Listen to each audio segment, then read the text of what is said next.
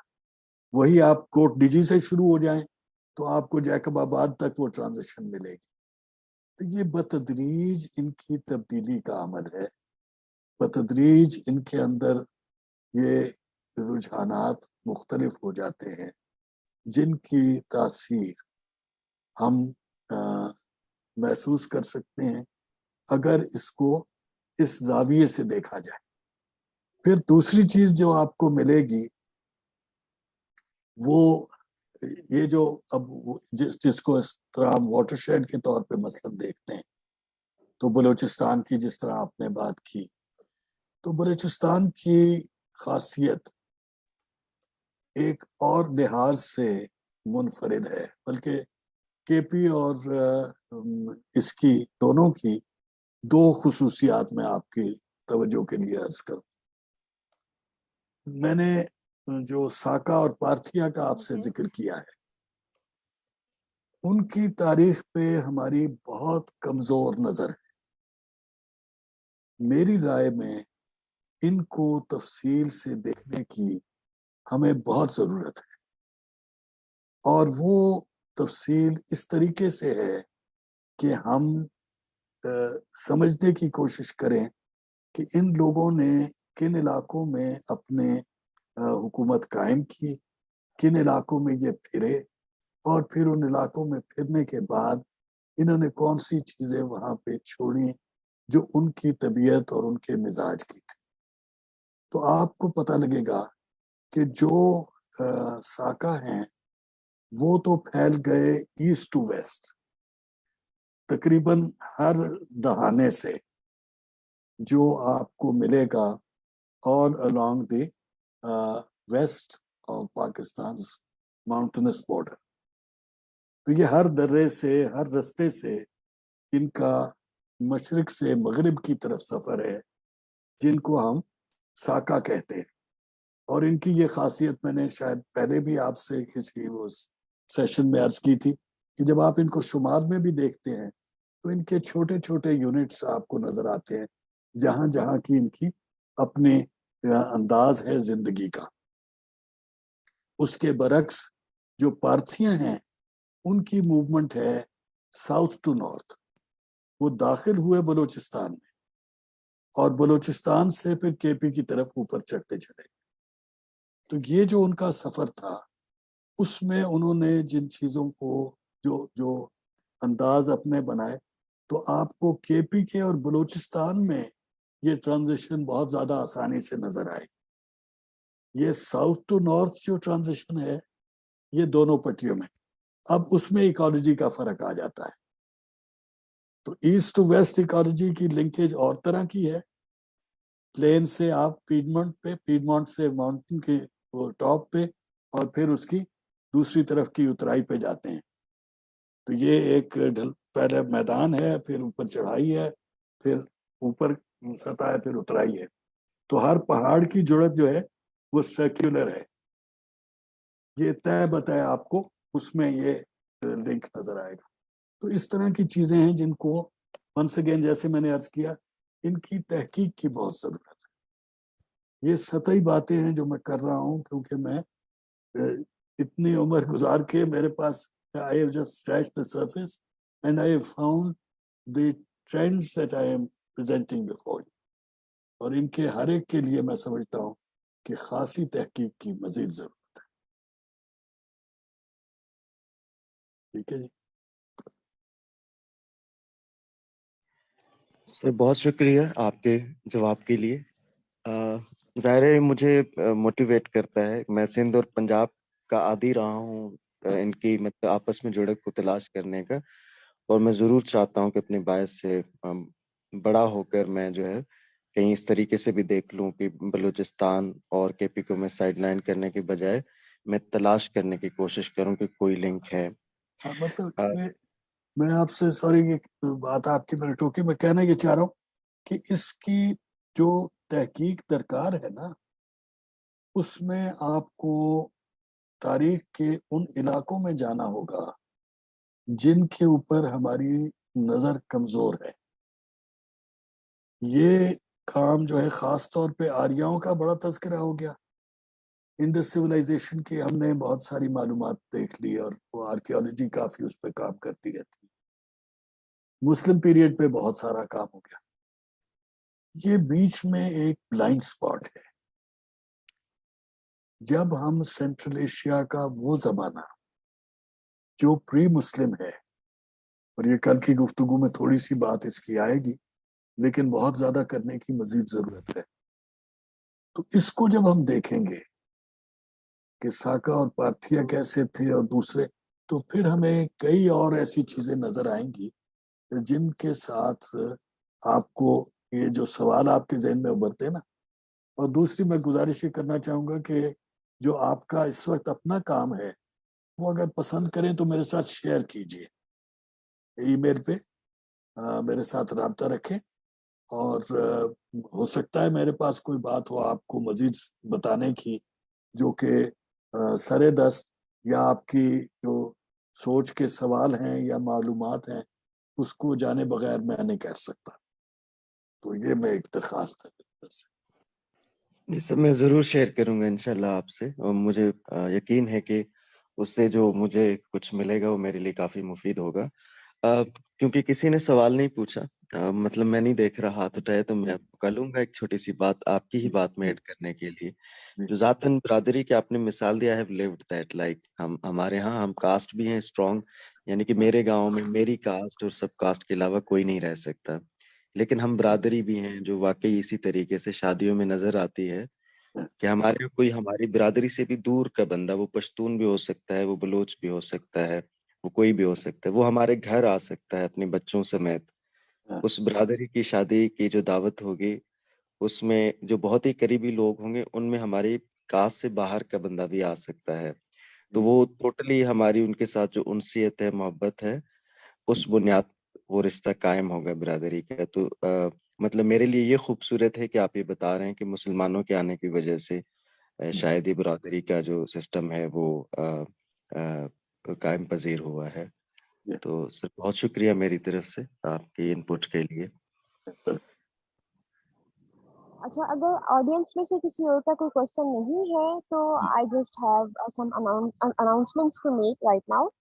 ہمارا یہ جو سیشن ہے کل کا تو ہمارے پریویس اسکیڈول کے مطابق ہی ہوگا, لیکن فرام نیکسٹ سیٹرڈے ہمارا جو سیشن ہے یہ صرف سیٹرڈے کو ہوا کرے گا, ناٹ آن سنڈے. سیکنڈلی, آپ کے جو کوشچن آنسرز ہیں اس طرح سے نہیں ہوں گے آن لائن, اب زوم پہ رائٹ آفٹر دس سیشن آپ جو ہے سر کو اپنا جو کوشچن ہے یا جو بھی وٹ ایور اسٹانس اور confusion you have you can mail him. Okay, it's not time restricted. یہ سر نے آپ کو فیور دی, otherwise we were of the opinion کہ 12:30 سے 1 PM تک اس question answer session کا ٹائم رکھا جائے, but now just because of him it's not time bounded. آپ لوگ اپنے کوشچن سر کو میل کر سکتے ہیں and he'll respond you as per his own convenience. Thank you جی. چلیے جی, تھینک یو ویری مچ. پھر کل کے لیے انشاءاللہ تیاریاں کرتے ہیں.